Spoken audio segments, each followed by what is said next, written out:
बिस्मिल्लाहिर्रहमानिर्रहीम अस्सलाम वालेकुम। आई एम ख्वाजा मोहसिन इनाम। स्टूडेंट्स, लास्ट 2 लेक्चर्स में हमने साइन फंक्शन और कोसाइन फंक्शन के ग्राफ बनाना सीखे। इस लेक्चर में हम कोसेकेंट फंक्शन का ग्राफ बनाना सीखेंगे। आइए शुरू करते हैं। स्टूडेंट्स, अभी तक हमने साइन फंक्शन और कोसाइन फंक्शंस के ग्राफ्स बनाना सीखे।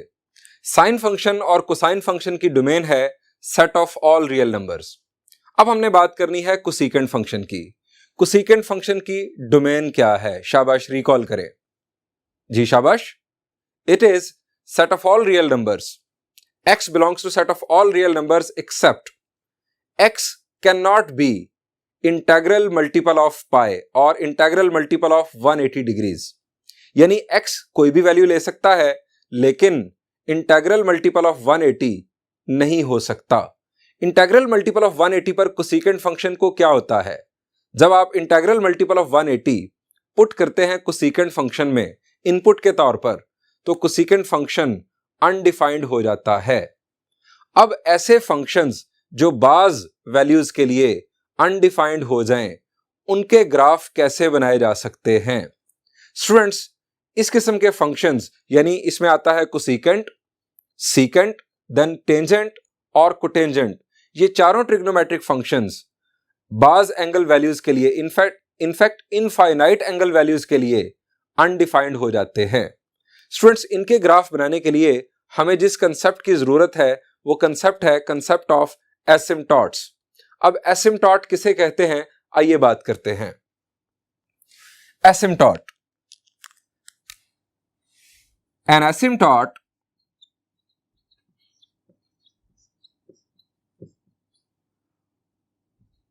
of a curve is a line such that, यानी यहां तक सिर्फ इतनी मैंने बात बताई कि एसिम्पटॉट एक लाइन होती है किसी कर्व के लिए। अब इसमें क्या खास बात होती है? such that the distance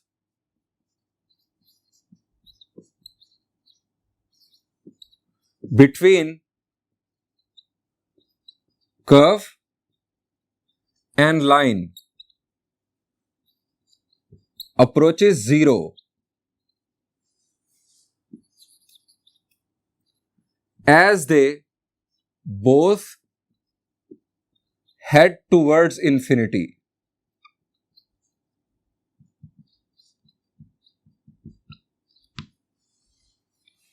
आसान अल्फाज में एसिम्पटॉट एक स्ट्रेट लाइन होती है किसी कर्व के लिए कि उस कर्व और लाइन के दरमियान डिस्टेंस अप्रोच कर जाए जीरो को। कब अप्रोच कर जाए जीरो को? जब कर्व और लाइन आप एक्सटेंड करते चले जाएं लाइन को भी और कर्व को भी। वो जो डिस्टेंस है उन दोनों के दरमियान वो जीरो को अप्रोच कर जाए, वो कभी जीरो ना हो। यानी वो कर्व और वो लाइन यानी एसिम्पटॉट, कर्व और एसिम्पटॉट कभी भी आपस में टच नहीं होंगे, लेकिन उनके दरमियान जो डिस्टेंस है वो अप्रोच करेगा जीरो को। स्टूडेंट्स, अप्रोच करने का कंसेप्ट क्या है? जीरो को अप्रोच करने से मुराद ये है कि जो डिस्टेंस है वो 0.000000 क़यामत तक 001 ये हो जाए, कभी भी जीरो ना हो।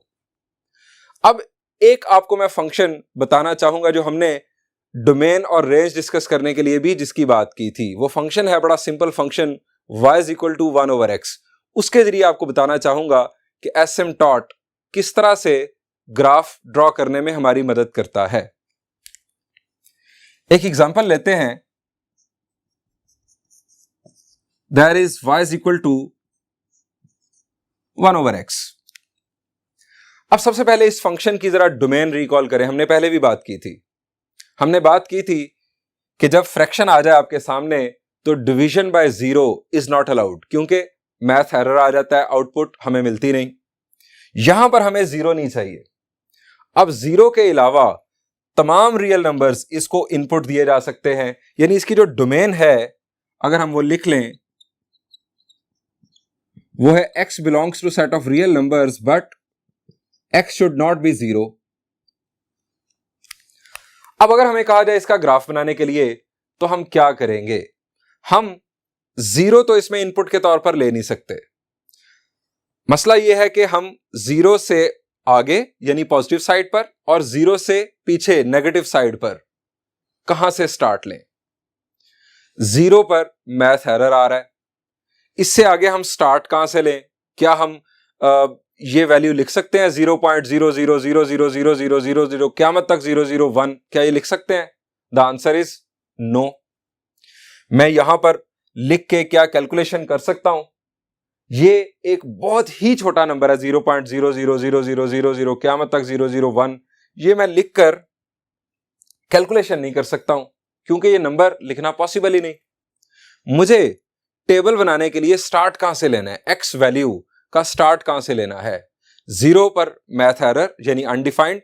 जीरो के बाद कौन सा नंबर मैं चूज करूं? जी, एक ऐसा नंबर हमें चूज करना होगा कि जिसकी आउटपुट आप ग्राफ पर प्लॉट भी कर सकें। यह ना हो कि आप ग्राफ पर प्लॉट ही ना कर पाएं। यानी आप फर्ज करें आपका कैलकुलेटर ये इनपुट ले सकता है, आप करें 1 डिवाइडेड बाय 0.000000 और 1 लगा दें। अब आप इसकी आउटपुट देखें, y की जो वैल्यू आ रही है क्या ग्राफ पर आप उसे दिखा सकेंगे अपने उसी स्केल के मुताबिक जो मेरा चल रहा है 1 big square is equal to 1 unit. आपकी ये जो y वैल्यू है ये तो बहुत ज्यादा ऊपर चली जाएगी, इतना बड़ा ग्राफ पेपर हमारे पास होगा नहीं। तो स्टूडेंट्स हम क्या करेंगे, हम स्टार्ट ले लेंगे एक ऐसी वैल्यू से कि जिसकी आउटपुट हम ग्राफ पर दिखा सकें। अब दूसरा मसला, जीरो की तरफ जाते हुए इस फंक्शन का बिहेवियर भी हमने दिखाना है कि अब जब x की वैल्यू जीरो की तरफ जाएगी, जब x की वैल्यू जीरो को अप्रोच करेगी तो y की वैल्यू को क्या हो रहा है ये भी हमने दिखाना है। और फिर हमने ये भी दिखाना है कि जब x की वैल्यू इंफिनिटी को अप्रोच कर जाए तब इस फंक्शन का बिहेवियर कैसा होगा। स्टूडेंट्स मैं इसकी लंबी तफसील में नहीं जाऊंगा, मैं आपको डायरेक्ट इस फंक्शन का ग्राफ दिखाता हूं। आइए स्टूडेंट्स, ये एक्स वाई प्लेन और ये है y is equal to 1/x function के लिए ग्राफ। स्टूडेंट्स पहले फर्स्ट क्वाड्रेंट में आ जाएं। फर्स्ट क्वाड्रेंट में आप देखें कि अगर x की वैल्यू इंफिनिटी को अप्रोच करे, इंफिनिटी की तरफ जाए, तो आप जरा देखें ग्राफ को क्या हो रहा है। ग्राफ किधर जा रहा है? जी, ग्राफ x एक्सिस की तरफ झुकता चला जा रहा है, झुकता चला जा रहा है। जैसे जैसे x की वैल्यू बड़ी होती चली जा रही है, 1 divided by a very very big numerical value, हमारा जो आउटपुट है वो जीरो की तरफ जाएगा। x की वैल्यू बढ़ रही है तो y की वैल्यू जीरो को अप्रोच कर रही है। ये जो ग्राफ है, ये जो कर्व है, वो पॉजिटिव x एक्सिस की साइड पर x एक्सिस की तरफ झुकती चली जाएगी, झुकती चली जाएगी। हम सिर्फ इसका झुकाव दिखा सकते हैं, हम इंफिनिटी की तरफ पहुंच नहीं सकते, सिर्फ हम ये झुकाव दिखा देंगे। अब ये जो x एक्सिस है ये यहां पर कहलाएगा इस ग्राफ के लिए एसिम्पटॉट। जी, दोबारा बोल रहा हूं, ये x एक्सिस यहां पर कहलाएगा इस ग्राफ के लिए एसिम्पटॉट। क्यों? क्योंकि कर्व और इस x एक्सिस के दरमियान जो डिस्टेंस है वो अप्रोच कर रहा है जीरो को। जैसे जैसे हम इन दोनों को यानी x एक्सिस को और कर्व को एक्सटेंड करते चले जाएं। अब जरा दूसरी तरफ आ जाएं। फर्स्ट क्वाड्रेंट में रहते हुए ही अगर x की वैल्यू जीरो को अप्रोच करे, यानी हम ओरिजिन की तरफ अगर आए x एक्सिस पर, तो जरा देखें कर्व किधर जा रही है। कर्व जा रही है ऊपर की जानिब, यानी y की वैल्यू पॉजिटिव इंफिनिटी की तरफ जा रही है। अब ये कभी भी इंफिनिटी चूंकि नंबर नहीं है, कभी भी ये हम ये नहीं कहेंगे ये एंड हो गया इसका, ये बस यहां कर्व एंड हो गई, अब आज इंफिनिटी को हमने अचीव कर लिया, ये नहीं होने वाला। आपकी x वैल्यू कभी जीरो नहीं हो सकती और आउटपुट जो है वो कभी भी इंफिनिटी नहीं हो सकती, इंफिनिटी को अप्रोच करेगी। सो यहां पर y एक्सिस जो है वो एसिम्पटॉट का रोल प्ले कर रहा है, यानी y एक्सिस की तरफ कर्व अप्रोच कर रही है। कर्व और y एक्सिस के दरमियान डिस्टेंस जीरो की तरफ अप्रोच कर रहा है जैसे जैसे आप इन दोनों को एक्सटेंड करें। स्टूडेंट्स इसी किस्म का बिहेवियर आपको थर्ड क्वाड्रेंट में भी नजर आ रहा है। जहां पर x की वैल्यू दोबारा 0 को अप्रोच कर रही है तो y की वैल्यू माइनस इन्फिनिटी को, और जब x की वैल्यू माइनस इन्फिनिटी को अप्रोच कर रही है तो y की वैल्यू 0 को अप्रोच कर रही है। यानी x एक्सिस जो है वो इस कर्व के लिए हॉरिजॉन्टल एसिम्पटॉट है और जो y एक्सिस है वो इसके लिए वर्टिकल एसिम्पटॉट है। Students, there are 3 types of asymptotes. दो तो आपने यहां पर देख ली है, हॉरिजॉन्टल एसिम्पटॉट, यानी एसिम्पटॉट एक लाइन हो सकती है जो कि हॉरिजॉन्टली भी हो सकती है और वर्टिकल भी हो सकती है और इवन स्लांटेड भी हो सकती है। स्लांट एसिम्पटॉट की एग्जांपल ये जरा देखिए। यहां पर भी आप जैसे जैसे इस स्लांट लाइन को एक्सटेंड करेंगे और उसके साथ साथ कर्व को एक्सटेंड करेंगे तो ये दोनों कभी नहीं मिलेंगे, लेकिन इन दोनों के दरमियान जो डिस्टेंस है ये अप्रोच करेगा जीरो को। स्टूडेंट्स, अब हम बात करेंगे कोसेकेंट फंक्शन की। हम देखेंगे कि कोसेकेंट फंक्शन में एसिम्पटॉट कब बनता है। यहां पर मैं आपको बताना चाहूंगा कि एसिम्पटॉट का यूज क्या है। स्टूडेंट्स, एसिम्पटॉट किसी ग्राफ में उस ग्राफ की, उस कर्व की अनटचेबल बाउंड्री डिफाइन करता है, बता देता है कि ये इसकी वो बाउंड्री है जिसको ये कर्व कभी टच नहीं करेगी। ये एसिम्पटॉट का रोल होता है। हमने पहले टचेबल बाउंड्रीज डिस्कस की साइन और कोसाइन फंक्शन के ग्राफ में। वो क्या थी? y इज इक्वल टू 1 और y इज इक्वल टू -1, दो हॉरिजॉन्टल लाइंस जिनके दरमियान में कोसाइन या साइन वेव घूमती है लेकिन उन दोनों को टच करती है। जो एसिम्पटॉट है ये अनटचेबल बाउंड्री होगी, इसको ग्राफ कभी भी टच नहीं करेगा, सिर्फ और सिर्फ इसकी तरफ अप्रोच करेगा, इसकी तरफ अपना झुकाव शो करेगा। आइए कोसेकेंट फंक्शन की बात करते हुए एसिम्पटॉट को वहां पर डिस्कस करते हैं।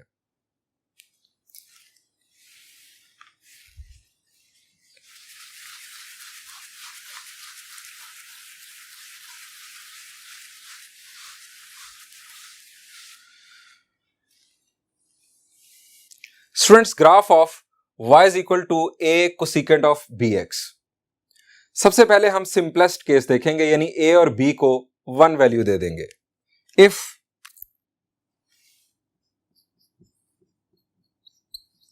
a is equal to 1, b is equal to 1, then y is equal to cosecant of x, यानी नेचुरल कोसेकेंट फंक्शन। सबसे पहले इसका ग्राफ डिस्कस करेंगे और हम ग्राफ बनाएंगे रिस्ट्रिक्टेड डोमेन के अंदर, यानी 0 से 360 डिग्रीज और फिर 0 से -360 डिग्रीज तक के लिए, और एंड पॉइंट्स को हम इंक्लूड रखेंगे। स्टूडेंट, सबसे पहले डोमेन, यानी वर्किंग में जो आप शो करेंगे वो है सबसे पहले domain.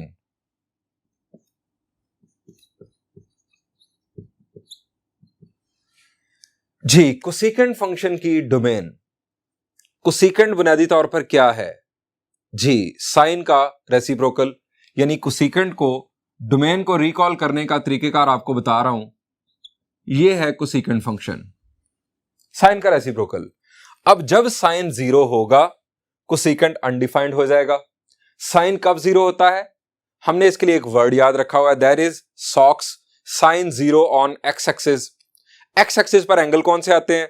0, then 180, then 360 and so on. ये सारे एंगल्स हैं, अगर क्लॉकवाइज या एंटी क्लॉकवाइज मिला लें तो integral multiples of pi.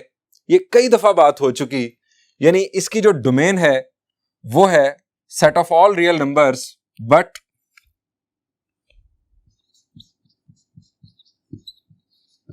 x should not be equal to n pi, where n belongs to set of integers. अब बात करेंगे रेंज की।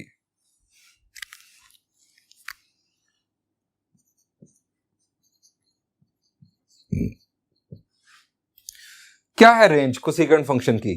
जी, रेंज के लिए मैंने आपको स्टोरी भी बताई थी। जी, कोसेकेंट फंक्शंस बुनियादी तौर पर क्या है? जी, ये लैंड एनिमल्स हैं। ये उस कैनाल में नहीं आते जिसकी एक बाउंड्री है -1 और दूसरी बाउंड्री है 1। ये लैंड एनिमल्स हैं, ये बाहर बाहर रहते हैं। हाँ, ये पानी पीने जरूर आते हैं, यानी ये किनारों को टच जरूर करते हैं -1 और 1 को, लेकिन -1 और 1 के बीच में यानी इस कैनाल में कभी नहीं आते। सो रेंज जो है वो अगर आप रिकॉल कर रहे हैं तो वो है y belongs to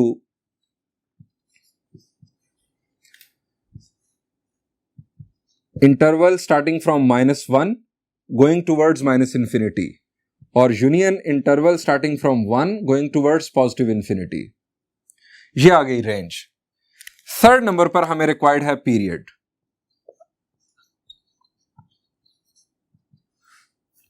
simple cosecant function यानी नेचुरल कोसेकेंट फंक्शन का जो पीरियड है वो है 2 पाई और 360 डिग्रीज। हम जानते हैं कि सिर्फ टेंजेंट और कोटेंजेंट का पीरियड 180 डिग्रीज है, बाकी चारों ट्रिग्नोमेट्रिक फंक्शंस का पीरियड 360 डिग्रीज है। स्टूडेंट्स, ये तीन बातें जानने के बाद अब हमें जरूरत है टेबल की। टेबल वैल्यूज आप बनाएंगे टेबल।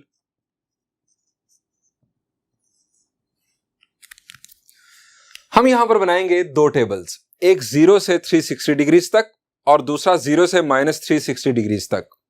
टेबल बनाने के लिए वही पैटर्न जो हमने पहले यूज किया कि आप पीरियड को 12 से डिवाइड कर देंगे, आप स्टेप साइज डिसाइड कर लेंगे ताकि रिफाइंड ग्राफ बने। अब 360 डिग्रीज को 12 से डिवाइड करें तो हमें मिलता है 30 डिग्रीज के स्टेप साइज के साथ आप टेबल बना लें कैलकुलेटर को यूज करते हुए और उसको अपनी नोटबुक में कॉपी कर लें। इसी तरह 0 से -360 डिग्रीज तक के लिए भी कैलकुलेटर को यूज करते हुए टेबल बनाकर उसे भी नोट डाउन कर लें और उसके बाद आप लिखें स्केल, यानी टेबल यहां पर बनाने के बाद आप देन लिखेंगे स्केल। स्केल भी आपका वही जो पहले भी बात हो चुकी, मैं दोबारा नहीं लिखूंगा, जो लास्ट लेक्चर्स में हमारा स्केल चल रहा है। 1 small square on x axis is equal to 10 degrees और 1 big square on y axis is equal to 1 unit. Students, ये वही स्केल है जो हम पिछले 2 लेक्चर से चला रहे हैं। अब हम बात करेंगे कि ये ग्राफ कैसे ड्रॉ होना है। आइए देखते हैं ग्राफ। स्टूडेंट्स, ये है हमारा वो ग्राफ पेपर जिस पर हम काम करने जा रहे हैं। जिस तरह हमने साइन फंक्शन और कोसाइन फंक्शन का ग्राफ बनाया, बिल्कुल उसी पैटर्न पर आप स्केल के मुताबिक एक्स एक्सिस और वाई एक्सिस की डिस्ट्रीब्यूशन करेंगे। कोसेकेंट फंक्शन के लिए भी हम पहले पॉजिटिव एक्स एक्सिस को यूज करते हुए पॉजिटिव एक्स एक्सिस की साइड पर ग्राफ बनाएंगे और उसके बाद नेगेटिव एक्स एक्सिस की साइड पर ग्राफ बनाएंगे। ग्राफ बनाने के लिए सबसे पहला काम जो आप करेंगे वो है बाउंड्री लाइन। स्टूडेंट्स, हमने रेंज देखी, कोसेकेंट फंक्शन की रेंज है 1 से पॉजिटिव इंफिनिटी और फिर -1 से -इंफिनिटी, यानी ये जो 1 है और -1 है ये इंक्लूडेड है रेंज के अंदर और ये बाउंड्रीज को डिफाइन कर रहा है कोसेकेंट फंक्शन की। हम क्या करेंगे, हम y = 1 हॉरिजॉन्टल लाइन और y = -1 हॉरिजॉन्टल लाइन डॉटेड में सबसे पहले ड्रॉ कर देंगे। ये टचेबल बाउंड्रीज हैं कोसेकेंट फंक्शन के ग्राफ के लिए, यानी इनको कोसेकेंट फंक्शन का ग्राफ टच करेगा। अब x = n पाई, ये वो वैल्यूज हैं यानी इंटीग्रल मल्टीपल्स ऑफ 180 डिग्रीज जिन पर कोसेकेंट फंक्शन अनडिफाइंड हो जाता है। इन वैल्यूज पर बनेंगे कोसेकेंट फंक्शन के एसिम्पटॉट्स, यानी वो लाइंस के जिनको कोसेकेंट फंक्शन का ग्राफ कभी भी टच नहीं करेगा, लेकिन कोसेकेंट फंक्शन की जो कर्व है उस इन लाइंस को अप्रोच करेगी। स्टूडेंट्स, ये लाइंस चूंकि ये x वैल्यूज हैं, ये होंगी वर्टिकल लाइंस। x = n पाई या n × 180 डिग्रीज लाइंस। अब ये लाइंस कैसी होंगी, n की वैल्यू अगर आप 0 करें तो सबसे पहली वैल्यू x = 0, ये वैल्यू होगी x = 0 यानी y एक्सिस। ये लाइन इनफैक्ट वर्टिकल लाइन होगी y एक्सिस। दूसरी n की वैल्यू अगर आप 1 कर दें तो 1 × 180 x = 180 डिग्रीज। 180 डिग्रीज पर एक वर्टिकल डॉटेड लाइन आप ड्रॉ कर दें। उसके बाद 2 × 180 यानी 360 डिग्रीज। 360 डिग्रीज पर आप एक वर्टिकल डॉटेड लाइंस ड्रॉ कर दें। यानी सबसे पहली हो गई वाई एक्सिस, उसके बाद 180 डिग्रीज पर और उसके बाद 360 डिग्रीज पर। ये आपके पास 3 लाइंस आ गई। पहली जो वाई एक्सिस वाली है वो डेफिनेटली बोल्ड है पहले से ही, सो वो बोल्ड ही रहेगी। अब ये आपके पास 3 एसिम्पटोट लाइंस आ चुकी हैं इस रिस्ट्रिक्शन के साथ कि हमने 0 से 360 डिग्रीज तक ग्राफ बनाना है। स्टूडेंट्स, अब हम पहला टेबल देखेंगे 0 से 360 डिग्रीज के दरमियान, और इन टेबल वैल्यूज की मदद से डॉट्स लगाएंगे। सबसे पहले है 0 डिग्रीज। 0 डिग्रीज पर कोसेकेंट फंक्शन है अनडिफाइंड, इसको छोड़ दें। उसके बाद आ रहे हैं 30 डिग्रीज पर। 30 डिग्रीज पर कोसेकेंट की वैल्यू, अच्छा ये कोसेकेंट आपने टेबल बनाने के लिए मैं आपको बता दूं, यहां पर जब आप टेबल बनाएं कैलकुलेटर की मदद से तो वहां पर आप फंक्शन जो है वो 1/sin लिखें, 1/sin x, यानी कोसेकेंट डायरेक्ट आपकी कैलकुलेटर में अवेलेबल नहीं है, सो वहां पर 1/sin x आप फंक्शन के तौर पर चूज करेंगे। उसके बाद स्टार्ट, एंड और स्टेप साइज देकर टेबल आपका बन जाएगा। 0 पर कोसेकेंट अनडिफाइंड, 30 पर आपके पास वैल्यू मौजूद, इस तरह 60 पर एंड सो ऑन वैल्यूज आपके पास मौजूद हैं। स्टूडेंट्स, जो वैल्यूज आपके पास मौजूद हैं उनके मुताबिक आप डॉट्स प्लेस करें। अब हम इन डॉट्स को स्मूथ कर्व्स के जरिए ज्वाइन करेंगे। कीप इन माइंड कि जो हमने एसिम्पटोट लाइंस ड्रॉ की हैं इनको हमने क्रॉस नहीं करना अब डॉट्स को ज्वाइन करते हुए। वाई एक्सिस और जो फर्स्ट डॉटेड लाइन है जो 180 डिग्रीज पर ड्रॉ हो रही है उसके दरमियान आप कोसेकेंट फंक्शन का ग्राफ ड्रॉ कर दें, और इसको दोनों साइड्स पर आप जिस पैटर्न पर ये ऊपर की तरफ जा रही हैं इसके एंड पॉइंट्स, आप उसी पैटर्न पर इन्हें आगे एक्सटेंड कर दें और दोनों तरफ एरो हेड बना दें। एरो हेड शो करेंगे कि ग्राफ ऊपर की तरफ एक्सटेंडेबल है। अब आप देखें कि ये दोनों एंड पॉइंट्स वर्टिकल लाइंस की तरफ अप्रोच करते हुए नजर आ रहे हैं। दोनों के दरमियान जो डिस्टेंस है वो 0 होता हुआ दिखाई दे रहा है। इसका मतलब है कि ये एसिम्पटोट लाइंस ही हैं। इसी तरह 180 और 360 डिग्रीज के दरमियान जो इसका नेक्स्ट सेगमेंट है वो भी ड्रॉ कर दें, उन डॉट्स को भी ज्वाइन कर दें और उनके उस कर्व के एंड पॉइंट पर भी आप एरो हेड्स बना दें ताकि ये शो हो कि ये एक्सटेंड हो रहे हैं, ये जा रहे हैं इन एसिम्पटोट लाइंस की तरफ, लेकिन कभी इन्हें टच नहीं करेंगे। स्टूडेंट्स, ये तो पॉजिटिव एक्स एक्सिस साइड हो गई। अब आप आ जाएं नेगेटिव एक्स एक्सिस साइड पर। नेगेटिव एक्स एक्सिस साइड पर -180 और -360, इन दो जगहों पर अगेन वर्टिकल एसिम्पटोट्स बनेंगे। वर्टिकल एसिम्पटोट्स बनाने के बाद आप नेगेटिव साइड वाला टेबल यूज करते हुए इस साइड पर डॉट्स प्लेस करें और बिल्कुल उसी पैटर्न पर जिस तरह आपने पॉजिटिव एक्स एक्सिस साइड पर आपने कर्व्स बनाई, इस साइड पर भी आप कर्व्स बना दें। स्टूडेंट्स, ये हमारे पास कोसेकेंट फंक्शन का ग्राफ कंप्लीट हुआ। अब मैं आपको एक और अप्रोच बताना चाहूंगा कोसेकेंट फंक्शन का ग्राफ ड्रॉ करने के लिए। कोसेकेंट बुनियादी तौर पर क्या है? साइन फंक्शन का रेसिप्रोकल। हम साइन फंक्शन का जो ग्राफ है उसका रेसिप्रोकल ग्राफ भी बना सकते हैं कोसेकेंट फंक्शन के लिए। अब ये कैसे है? आपने नंबर्स के रेसिप्रोकल तो देखे, ग्राफ्स के रेसिप्रोकल जरा देखिए। स्टूडेंट्स, ये साइन फंक्शन का ग्राफ। अब कोसेकेंट है साइन फंक्शन का रेसिप्रोकल। रेसिप्रोकल यानी उल्टा देना। अब इन्हीं जो हमारे पास क्रस्ट और ट्रफ बन रहे हैं इन्हें ही हम उल्टा देंगे।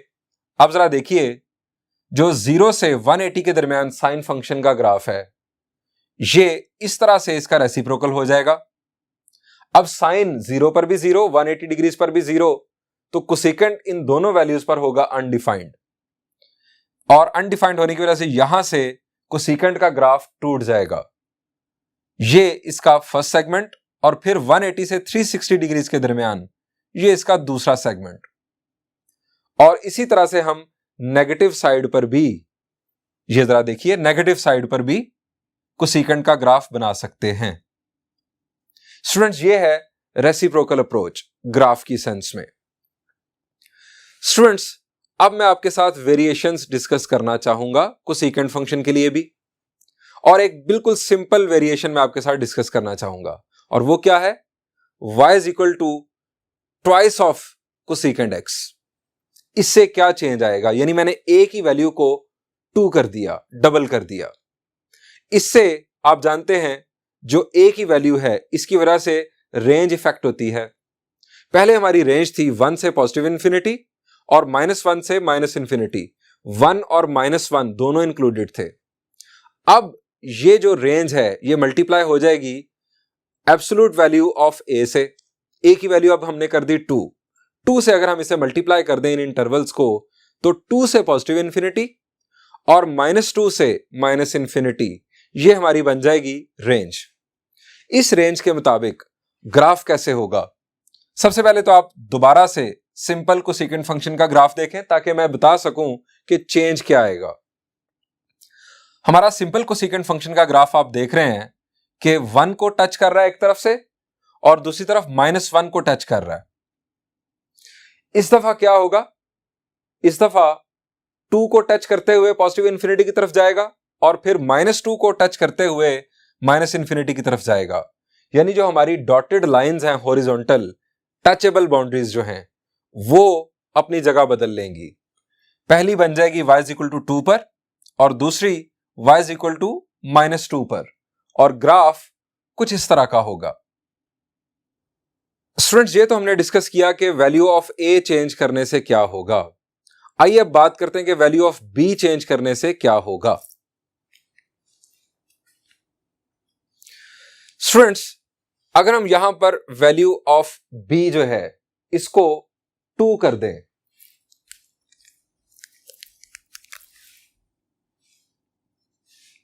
यहां पर आ जाएगा आपके पास 2 कोसेकेंट ऑफ 2x।